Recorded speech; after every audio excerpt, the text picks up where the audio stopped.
नमस्कार, TV9 राजस्थान में आपका स्वागत है। मैं हूं आपके साथ ध्वज आर्या। आज हम बात करेंगे राजस्थान की 5 बड़ी खबरों पर। ये राजस्थान की पहली बड़ी खबर है जो कि राजस्थान के गंगानगर जिले से आ रही। गंगानगर में स्थित जो बाल सुधार गृह था, वहाँ 3 बाल अपचारियों ने जो है बाल सुधार गृह के वार्डन साहिब राम जाट की, जो कि 63 साल उनकी उम्र थी, उनकी हत्या कर दी।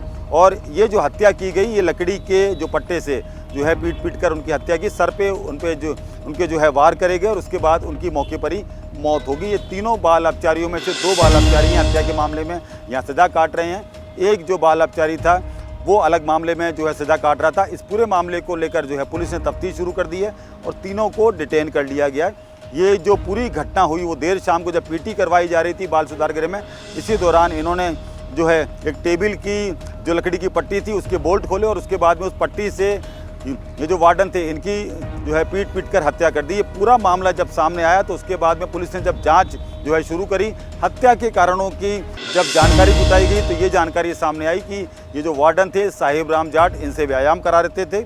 इसी बात से ये नाराज़ थे और ये इसी बात की जो नाराज़गी के चलते इन्होंने पहले टोका भी था, लेकिन जब ये नहीं माने तो उसके बाद इनकी हत्या का प्लान बनाया गया। तो फिलहाल ये जो 3 बाल अपचारी इनको डिटेन किया गया, इनसे जो है पूछताछ की जा रही है। लेकिन वहीं ये जो हत्या हुई है और उसके बाद में जो वार्डन के परिजन हैं वो अस्पताल में शव लेने से उन्होंने इनकार कर दिया। उनका कहना है कि 1 करोड़ का मुआवजा और एक सरकारी नौकरी परिजन को मिले। इसको लेकर अस्पताल के बाहर उनका प्रदर्शन जारी है और इस पूरे मामले की जो पुलिस है वो जांच कर रही है। तो ये राजस्थान की दूसरी बड़ी खबर है। और जो 3 अगस्त को एक बड़ा प्रोटेस्ट करनी सेना और जो है सर्व समाज की तरफ से किया गया, तो उसमें एक जो प्रदर्शनकारी थे देवराज की मौत होने के बाद में करनी सेना के द्वारा अल्टीमेटम सरकार को दिया गया था। 7 दिन का अल्टीमेटम दिया गया था और साफ तौर पर यह कहा गया था कि जो प्रोटेस्ट में हमारे कार्यकर्ता की मौत हुई है उसको 1 करोड़ का मुआवजा और उसके परिजनों को नौकरी मिली जाए। इसको लेकर कल उनकी मुलाकात हुई है। बीजेपी के जो मदन राठौड़ हैं, प्रदेशाध्यक्ष हैं, उनसे जो है मुलाकात हुई है और इनके डेलीगेशन ने जब मुलाकात की तो सहमति ये बनी कि 21 लाख रुपए की जो राशि है वो दिलवा दी गई है देवराज के परिवार को। उसके साथ साथ में एक नौकरी संविदा पर जो है दी जाएगी इनके परिवार में किसी भी सदस्य को।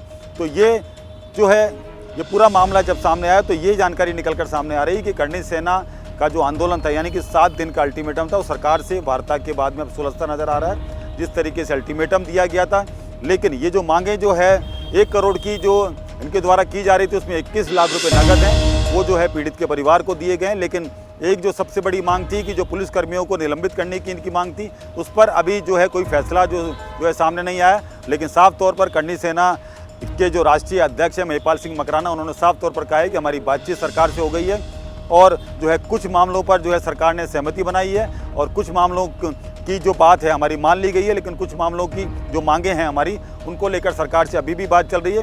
लेकिन जो 7 दिन का अल्टीमेटम था वो अभी जारी रहेगा। इसको लेकर उन्होंने साफ तौर पर संकेत दिए। लेकिन ये मुलाकात ये मानी जा सकती है कि जो करनी सेना और सरकार के बीच में जो वार्ता हो रही है वो कहीं ना कहीं जो है सफल होती नजर आ रही है। तो ये राजस्थान की तीसरी बड़ी खबर है जो कि अजमेर ज़िले से आ रही है। अजमेर का जो नगर निगम है उन्होंने एक फैसला लिया है कि दरगाह में चढ़ाए जाने वाले फूल और उसके साथ साथ में जो ब्रह्मा मंदिर में चढ़ाए जाने फूल और पुष्कर के अन्य मंदिरों में जो भी फूल चढ़ाए जाते हैं वो अब जो है नगर निगम इकट्ठा करेगा। इन फूलों को गाड़ियों के द्वारा यहाँ से इकट्ठा कराया जाएगा और उसके बाद में जो नगर निगम का यार्ड है वहाँ पहुँचाया जाएगा और आधुनिक मशीनों के द्वारा इन फूलों से जैविक खाद बनाई जाएगी और ये जो जैविक खाद है किसानों को बांटी जाएगी। यानी कि रोजाना में जिस तरीके से दरगाह में हजारों किलो जो है फूल चढ़ते हैं, उसके साथ साथ में ब्रह्मा मंदिर की बात की जाए और उसके साथ साथ में जो अन्य मंदिरों में जो फूल चढ़ाए जाते हैं उसके बाद में इन फूलों को फेंक दिया जाता था, इनका उपयोग अब नगर निगम करेगा और ये जो है गाड़ियों के द्वारा इन मंदिरों से कलेक्ट कराया जाएगा और ये जो दरगाह है यहाँ पर कलेक्ट कराया जाएगा। उसके बाद में जैविक खाद बनाई जाएगी। इस उपयोग को जो है पूरी तरीके से किसानों के लिए जो है बनाया जाएगा, किसानों को खाद बनाई जाएगी और ये जो है किसानों को खाद बनाकर उन्हें दी जाएगी। ये जो है शानदार जो इनिशिएटिव आया है इसकी हर जगह तारीफ हो रही है और अगर ये इनिशिएटिव अगर सफल रहा तो राजस्थान के अन्य ज़िलों के नगर निगम भी अपने अपने इलाके में, जो कि उनके इलाके में जो मंदिर हैं वहाँ जो फूल चढ़ाए जाते हैं उन पर भी इस तरीके का, उन फूलों का भी इस तरीके से उपयोग किया जाएगा। यानी कि ये आइडिया से ये जो है सामने आया है, इससे जो है साफ तौर पर पता पड़ता है कि मंदिरों में जो फूल चढ़ाए जाते हैं या मस्जिद में या दरगाह में जो फूल चढ़ाए जाते हैं उनका उपयोग जो है एक अच्छे तरीके से भी हो सकता है, उनसे खाद बनाई जा सकती है और ये जो जैविक खाद है ये किसानों की ज़मीन को भी नुकसान नहीं करेगी और किसानों के लिए सबसे ज़्यादा जो है फ़ायदेमंद रहेगी। तो ये राजस्थान की चौथी बड़ी खबर है जो कि जोधपुर ज़िले से आ रही है।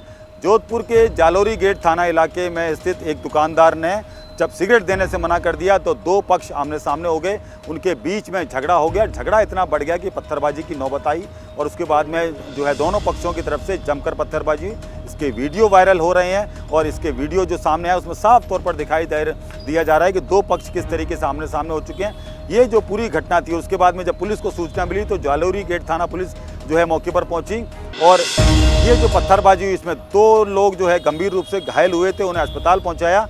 कुछ लोगों को डिटेन किया है, उनसे पूछताछ की जा रही है और जो आसपास में लगे सीसीटीवी फुटेज हैं उनको खंगाला जा रहा है। ये जो फुटेज हैं उन फुटेज के आधार पर कुछ लोगों को और चिन्हित किया गया, उनकी भी गिरफ्तारी होगी पुलिस के द्वारा। लेकिन ये जो घटना हुई उसके बाद में जोधपुर शहर के एक इलाके में जो है तनाव का माहौल बन गया, लेकिन पुलिस ने एक्स्ट्रा डिप्लॉयमेंट किया और उसके बाद में इलाके में फिलहाल अभी शांति बताई जा रही है। तो ये राजस्थान की पांचवी बड़ी खबर है जो कि भीलवाड़ा जिले से आ रही है। भीलवाड़ा बाईपास पर एएनटीएफ की टीम और तस्करों के बीच में मुठभेड़ हुई है और ये जो मुठभेड़ हुई है उसमें एक तस्कर की जो है गोली लगने से मौत हो गई है और एक तस्कर गंभीर रूप से घायल बताया जा रहा है। ये जो पूरी घटना हुई ये भीलवाड़ा बाईपास पर देर रात की घटना है, जहां एएनटीएफ की चौकी थी और एएनटीएफ की चौकी के पास में नाकाबंदी की गई थी। अचानक से एक गाड़ी को रुकवाने का प्रयास किया गया एएनटीएफ की टीम के द्वारा। ये गाड़ी स्विफ्ट गाड़ी बताई जा रही थी, दो लोग इसके अंदर सवार थे और इसके अंदर इनको सूचना थी कि इस गाड़ी के अंदर जो है भारी मात्रा में मादक पदार्थ है। इसको लेकर जब गाड़ी को रोका गया तो ये गाड़ी नहीं रुकी और उसके बाद में इस गाड़ी में बैठे हुए दोनों तस्करों ने एएनटीएफ की टीम पर जो है फायरिंग की। उसके बाद में जवाबी फायरिंग जब एएनटीएफ की तरफ से की गई तो एक तस्कर की जो है मौके पर ही मौत हो गई और एक तस्कर जो था वो गंभीर रूप से घायल हो गया। एएनटीएफ की गोली लगने से घायल हुआ है ये तस्कर, इससे जो है पूछताछ की जा रही है। इसकी गाड़ी में जो है ये बताया जा रहा है कि भारी मात्रा में जो मादक पदार्थ था उसको लेकर फिलहाल अभी जो है जानकारी सामने नहीं आई है, लेकिन एएनटीएफ की जो कार्रवाई है लगातार पूरे राजस्थान में हो रही है। उसके साथ साथ में एएनटीएफ के जो आईजी हैं विकास कुमार, ये जो पूरी कार्रवाई पर जो है पूरी तरीके से मॉनिटरिंग कर रहे हैं। उन्होंने भी साफ तौर पर कहा है कि अगर एएनटीएफ की जो टीम है उसके सामने अगर कोई आएगा तो इसी तरीके से उसका ये हाल होगा। और यानी कि जो एनकाउंटर जो किया गया है ये साफ तौर पर बताता है कि एएनटीएफ की टीम पर जब इन्होंने जवाबी हमला किया तो उसके बाद में जो है एएनटीएफ की गोली से एक तस्कर की मौत हुई है, एक का इलाज जारी है, इससे भी पूछताछ की जा रही है। इसके पूरे नेटवर्क के बारे में जो है पता लगाने का प्रयास किया जा रहा है। तो ये थी राजस्थान की 5 बड़ी खबरें। आज के लिए बस इतना ही, कल फिर मिलते हैं राजस्थान की 5 बड़ी खबरों के साथ।